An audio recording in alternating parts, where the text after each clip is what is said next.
Pada mata kuliah evaluasi pengalaman dan antarmuka pengguna kali ini, kita akan membahas tentang perbedaan evaluasi usability dan evaluasi user experience. Sebelumnya kita ingat-ingat lagi definisinya. Usability kalau menurut Norman Nielsen ini adalah atribut kualitas yang menilai seberapa mudah user interface itu digunakan. Jadi di sini terkait kemudahan dan kenyamanan user menggunakan sistem atau user berinteraksi dengan sistem. Sedangkan definisi usability dari ISO menyebutkan usability adalah keefektifan, keefisienan, dan kemenyenangkan ketika user berinteraksi dengan sistem dalam sebuah kondisi tertentu. Kemudian kita lihat lagi definisi user experience dari ISO. Ini adalah persepsi dan respon hasil dari interaksi pengguna dengan produk atau sistem atau suatu layanan. Di sini yang penting juga kita baca note-nya ya. Jadi di sini di note 1 user experience itu terkait dengan emosi, apa yang dipercayai, preferensi, persepsi, serta respon fisik maupun respon psikologi, perilaku, dan ketercapaian, accomplishment, ketercapaian yang muncul sebelum, ketika, dan setelah interaksi user dengan sistem. Lalu note 2, hal-hal yang mempengaruhi UX itu adalah brand image, presentation, visualisasinya ya, fungsionalnya, performa sistemnya, cara-cara interaksinya, dan kemampuan sistem. Selain itu juga user experience-nya dipengaruhi dari kondisinya usernya juga, dari experience-nya, dari personality-nya, itu akan menghasilkan experience yang berbeda. Jadi antara satu orang dan orang yang lain hasilnya akan berbeda experience-nya. Terus note yang ketiga ini adalah usability. Jadi di sini disebutkan usability bisa digunakan untuk menilai aspek user experience. Ya, ini definisi usability dan UX. Lalu kalau usability bisa untuk menilai UX, kira-kira apa bedanya evaluasi usability dengan evaluasi UX? Di sini saya mengambil sebuah slide dari seorang akademisi dari University of Luxembourg, namanya Karin Lelman ini. Di sini slide ini menjelaskan tentang perbedaan evaluasi usability dengan UX. Nah, dia menjelaskan ada 4 hal yang sangat penting dalam UX, yaitu yang pertama, UX itu lebih dari sekedar usability. Yang kedua, UX itu sangat tergantung pada konteksnya, jadi dia sangat kontekstual. Terus kemudian UX itu sangat cepat berubah, dia sangat dinamis. Dan yang keempat, ingatan kita terhadap sebuah pengalaman itu lebih penting daripada ketika kita sedang mengalami pengalaman itu. Lalu ada sebuah diagram, di sini ada sebuah model yang menjelaskan tentang user experience. Kita lihat di bagian kiri sini ada tiga hal yang mempengaruhi interaksi, yaitu adanya sistem, adanya user, dan adanya konteks. Ketiga faktor itu akan membentuk sebuah karakter interaksi. Lalu kemudian karakter interaksi itu bisa kita breakdown menjadi persepsi non-instrumental, berarti ini yang tidak terkait dengan sistemnya. Kemudian ada emosi dan juga ada persepsi terhadap instrumennya, terhadap sistemnya. Nah, lalu dijelaskan bahwa usability itu biasanya hanya fokus pada satu aspek ini, yaitu persepsi instrumental. Padahal kalau kita lihat di model ini, UX itu harusnya mencakup keseluruhan aspek, persepsi terhadap non-instrumen, emosi, dan juga persepsi terhadap instrumennya. Sehingga evaluasi usability untuk mengukur UX itu tidak cukup untuk menggambarkan experience secara keseluruhan. Nah, di sini juga ada contohnya. Ada kuesioner usability yang seringkali digunakan. Ada SUS, Quiz, Sumi, Wami. Nah, kuesioner tersebut hanya fokus di usability. Jadi, aspek persepsi non-instrumental dan emosi itu tidak diukur di kuesioner tersebut. Nah, bila kita mau mengukur UX menggunakan kuesioner, kita harus menggunakan kuesioner yang memang dirancang untuk UX. Jadi kuesioner itu mencakup aspek-aspek UX. Di sini ada beberapa yang disebutkan, ada attractive scale, ada UEQ, user experience questionnaire, sama ada kuesioner MAQ. Nah, selanjutnya disebutkan bahwa UX itu sangat kontekstual. Dia akan mudah berubah seiring dengan berjalannya waktu. Jadi di sini konteks ini bisa terkait dengan konteks fisikal, konteks fisik, konteks sosial, konteks teknis, konteks waktu, dan juga konteks tas. Jadi dia akan sangat mudah berubah tergantung pada konteksnya. Sehingga di sini disarankan evaluasi UX itu tidak dilakukan dalam kondisi yang terkontrol, kondisi yang artificial. Evaluasi UX itu disarankan dilakukan pada kondisi yang natural dan realistis. Jadi benar-benar melihat keseharian atau kebiasaan user menggunakan sistem ini, berinteraksi dengan sistem ini seperti apa. Selanjutnya disebutkan bahwa UX itu sangat dinamis. Ini terkait dengan definisi UX yang tadi yang saya sebutkan, bahwa experience itu bisa terjadi sebelum, ketika, dan setelah seorang user itu berinteraksi dengan sistem. Nah, model ini menggambarkan bahwa experience itu memang bisa muncul sebelum kita berinteraksi dengan sistem. Anticipated UX itu, kita membayangkan kalau kita berinteraksi dengan sistem ini seperti apa ya. Ini bisa kembali ke penjelasan saya yang pertama di pertemuan pertama kemarin terkait sama sebelum saya pakai Gojek itu saya udah membayangkan, karena saya ngelihat Dian Sastro aja pakai Gojek, ini berarti adalah sebuah aplikasi yang sangat keren gitu. Jadi saya udah punya experience di situ. Lalu tahap selanjutnya ketika saya berinteraksi dengan sistem, ya saya merasakan sendiri, itu masuk ke dalam istilahnya momentary UX. Selanjutnya lagi setelah saya sudah pakai itu saya jadi mengingat-ingat, rasanya seperti ini ketika berinteraksi, saya merasa senang waktu itu gitu ya, saya merasa terbantu waktu itu. Jadi itu masuk ke episodic UX. Jadi setelah kita pakai, lebih jauh lagi ada kumulatif UX. Jadi setelah berapa lama kita nggak pakai sistem gitu, kita itu mengingat-ingat kembali, dulu pakai ini, terus kemudian kemarin gini, ada update kok nggak suka, tapi setelah diupdate yang kedua menjadi lebih baik menurut saya. Nah, itu adalah dinamikanya UX. Nah, sedangkan evaluasi usability itu biasanya dilakukan ketika kita sedang berinteraksi dengan sistem. Sehingga dinamika sebelum kita pakai sistem kayak gimana, setelah kita pakai sistem kayak gimana, jauh setelah kita pakai sistem seperti apa rasanya, itu nggak ditangkap oleh metode-metode evaluasi usability pada umumnya.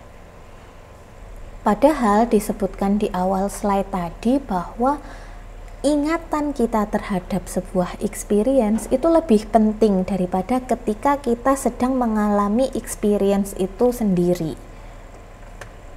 Karena dijelaskan di sini bahwa ingatan kita terhadap experience itu membentuk perilaku kita sebagai user. Apakah kita akan membicarakan produk tersebut dengan teman kita atau dengan keluarga kita, dan apakah kita akan merekomendasikan produk tersebut kepada mereka. Sehingga di sini ada metode-metode yang bisa kita pakai untuk mengevaluasi UX dalam jangka waktu yang lebih panjang. Jadi ada beberapa pendekatan yang bisa kita pakai untuk evaluasi jangka panjang. Ini ada cross sectional. Jadi misalnya ada user A, ada user B.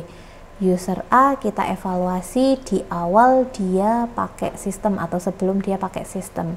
Sedangkan user B kita evaluasi di akhir atau setelah beberapa lama dia pakai sistem. Lalu selanjutnya ada pre and post measurement. Jadi di awal dia pakai sistem kita ukur, dan di akhir dia pakai sistem setelah beberapa lama kita ukur juga. Lalu yang ketiga ada longitudinal. Jadi sepanjang dia berinteraksi dengan sistem, mulai dari sebelum hingga sesudah pakai sistem, itu kita ambil terus datanya, kita ukur terus. Lalu kemudian ada retrospective reconstruction. Jadi kita minta user untuk mengingat-ingat lagi memori-memori yang terdahulu. Dari keempat pendekatan evaluasi long term tadi, ada 2 pendekatan yang dirasa bisa digunakan untuk evaluasi UX. Jadi ada evaluasi longitudinal dan ada evaluasi retrospektif. Evaluasi longitudinal di sini contohnya adalah dengan metode diary study. Jadi namanya diary study ya, kita kayak nulis diary gitu. Jadi kita tuliskan tiap hari kita ngapain, interaksi kita dengan sistem seperti apa, itu dituliskan. Atau misalnya nggak mau dituliskan, zaman sekarang bisa pakai video atau vlog. Jadi diary study ini baik untuk merekam kebiasaannya user, serta bagaimana user berinteraksi dengan sistem. Selain itu juga bisa merekam motivasi dan perasaannya user, dan apa yang dipikirkan user ketika berinteraksi dengan sistem, serta bisa merekam perubahan pada perilaku dan persepsi yang dialami oleh user. Kemudian juga bisa untuk menggambarkan perjalanan user dengan sistem ini seperti apa. Lalu pendekatan yang kedua ada pendekatan analytic skill. Jadi di sini kita menilai aspek-aspek UX dengan menggunakan skala. Di sini bentuknya adalah kuesioner. Ini sudah disebutkan sebelumnya, ada kuesioner atraktif, user experience kuesioner, sama kuesioner McHugh. Jadi kita bisa lihat di sini, ini contohnya adalah kuesioner atraktif. Jadi ada 2 kata di situ. Sebelah kiri misalnya ada ugly, human, simple. Yang sebelah kanan ada attractive, technical, complicated. Nah, user itu menginputkan experience-nya dia itu lebih masuk ke arah kata yang mana. Dan makanya disebut sama skala tadi. Kita lihat di sini ada banyak kata-kata kunci yang membantu kita mengambil data terkait dengan perasaannya user. Lalu setelah data-data itu masuk, langsung diolah hasilnya. Jadi kita bisa lihat di sini experience-nya user itu masuk ke kuadran yang mana. Dengan atraktif ini kita juga bisa membandingkan 2 produk. Ini misalnya ada produk A sama produk B. Lalu bisa dibandingkan juga before afternya. Jadi misalnya sebelum diperbaiki seperti apa dan sesudah dilakukan improvement seperti apa. Sayangnya atraktif ini hanya tersedia dalam bahasa Inggris dan Jerman. Jadi kalau kita minta user Indonesia untuk menggunakan atraktif ini, ya berarti user Indonesia ini harus kita pilihin yang memang mereka memahami dengan baik bahasa Inggris. Lalu skala yang lain ada skala user experience questionnaire. Ada 6 dimensi UX yang diukur melalui kuesioner UEQ ini. Nah, kalau kuesioner UEQ ini sudah tersedia dalam bahasa Indonesia. Jadi ada dosen UI yang menerjemahkan kuesioner UEQ bahasa Inggris itu ke dalam bahasa Indonesia. Sama seperti atraktif tadi, UEQ ini juga kita bisa pakai untuk membandingkan user experience dari 2 produk, bisa juga untuk mengukur apakah produk kita udah memiliki UX yang bagus, terus untuk menentukan area mana yang kira-kira harus ditingkatkan, karena dia memiliki 6 dimensi itu tadi. Ini contohnya, jadi nanti UX ini ada Excel-nya, dia bisa mengenerate hasilnya, kita tinggal input datanya, Excel-nya akan langsung mengeluarkan grafik seperti ini. Ini adalah contoh grafik dari hasil analisis datanya. Hijau itu bagus, kuning itu rata-rata, merah itu jelek. Jadi kelihatan aspek apa saja yang masuk dalam kategori bagus, aspek apa yang tidak bagus. Ini juga ada grafik benchmarking, jadi dia membandingkan sistem kita dengan ratusan sistem lain yang datanya sudah masuk di UEQ. Jadi kita bisa bilang UX-nya produk kita dibandingkan produk-produk lain yang ada selama ini udah bagus loh, belum bagus loh. Atau ini contoh perbandingan, grafik perbandingan dari dua versi produk. Lalu ada juga MACU, ini juga mirip-mirip pakai skala. Nah, MACU ini dibuat berdasarkan model yang kita bahas di awal tadi, model Component of User Experience. Jadi CUEQ itu adalah kepanjangan dari Component of User Experience. Jadi di sini yang diukur adalah persepsi terhadap kualitas non-instrumental, emosi, dan persepsi terhadap kualitas instrumental. Persepsi terhadap kualitas instrumental itu berarti artinya adalah sama dengan usability-nya. Dan MACU ini punya beberapa modul. Di sini ada modul 1, 2, 3, 4. Ini contohnya. Jadi dia bentuknya bukan keywords kayak UEQ atau atraktif, dia lebih berupa pernyataan-pernyataan singkat seperti ini, terus kita masukkan sangat setuju atau sangat tidak setuju.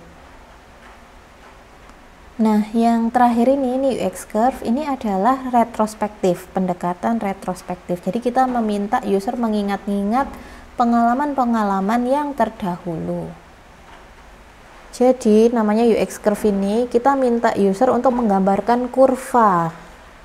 Kurvanya menggambarkan dinamika naik turunnya perasaan positif maupun negatif ketika user berinteraksi dengan sistem. Nah, ini contohnya di sini. Kita minta user untuk mengingat-ingat dulu ketika pakai smartphone itu perasaannya bagaimana sih gitu. Terus dia menceritakan, pertama saya perasaannya sih negatif, saya nggak suka pakai smartphone karena saya tuh nggak tahu cara pakainya seperti apa.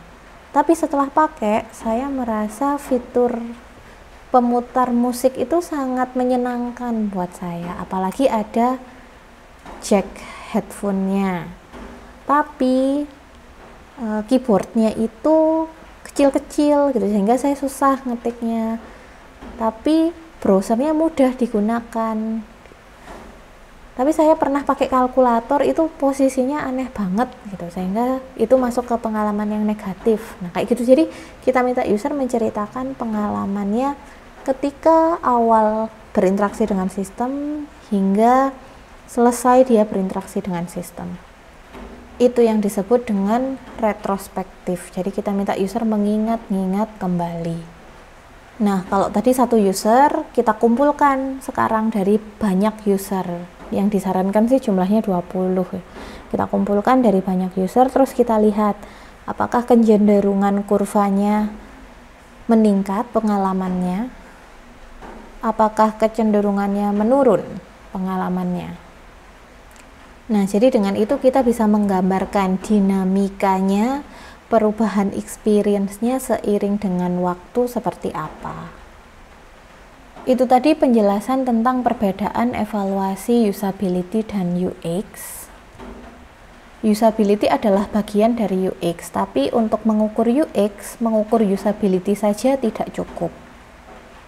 Kemudian UX itu sangat kontekstual, jadi dia akan lebih baik bila evaluasi yang kita lakukan menggali data-data atau menangkap fenomena yang terjadi dalam kondisi yang natural, bukan pengujian yang diskenariokan atau pengujian yang artificial.